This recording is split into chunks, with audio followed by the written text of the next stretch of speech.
శ్రీరాముడికి అత్యంత భక్తుడైన ఆంజనేయుడిపై శత్రువు రావణాసురుడి కుమార్తె ప్రేమను పెంచుకుందంటే నమ్ముతారా? అపురూపమైన సువర్ణమత్స్య కథ వెనుక ఉన్న ఆసక్తికరమైన అంశాలు ఏమిటి? ఈ వీడియోలో తెలుసుకుందాం. శ్రీరాముడు సీతాదేవిని రక్షించడానికి లంకకు వెళ్లాలని నిర్ణయించుకున్నాడు. అందుకోసం సముద్రంపై రామసేతువు, వంతెన నిర్మించాలని హనుమంతుడిని ఆదేశించాడు. వానర సైన్యం పెద్ద పెద్ద రాళ్లను తెచ్చి సముద్రంలో వేయడం మొదలుపెట్టింది.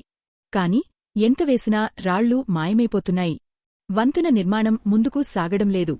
ఈ రహస్యం తెలుసుకోవడానికి వానర వీరుడైన హనుమంతుడు సముద్రపు లోతుల్లోకి వెళ్లాడు. అక్కడ ఒక అద్భుతం కనిపించింది.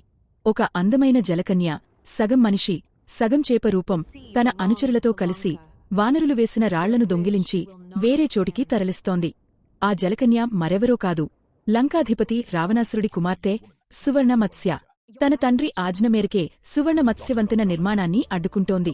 హనుమంతుడు ఆమెను ఆపడానికి ప్రయత్నించగా వారిద్దరి మధ్య పోరాటం మొదలైంది. అయితే హనుమంతుడి పరాక్రమాన్ని చూసిన సువర్ణమత్స్య, ఆమె అందాన్ని చూసిన హనుమంతుడు ఇద్దరూ ఒకరినొకరు ప్రేమించుకున్నారు.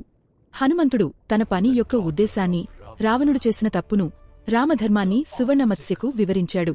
ఆ ధర్మాన్ని, హనుమంతుడి ప్రేమను అర్థం చేసుకున్న సువర్ణమత్స్య మనసు మార్చుకుంది. ఆమె వెంటనే దొంగిలించిన రాళ్లన్నింటినీ తిరిగి తెచ్చి రామసేతు నిర్మాణానికి సహకరించింది. దీనితో వంతెన నిర్మాణం పూర్తయింది. తరువాత హనుమంతుడు తన కర్తవ్యం కోసం యుద్ధానికి వెళ్లగా సువర్ణమత్స్య అతనికి కుమారుడిని ప్రసవించింది. ఆ కుమారుడే మకరధ్వజుడు. ఇలాంటి మరియు హిస్టారికల్ స్టోరీస్ తెలుసుకోవడానికి వీడియో లైక్ చేసి ఛానల్ సబ్స్క్రైబ్ చేసుకోండి.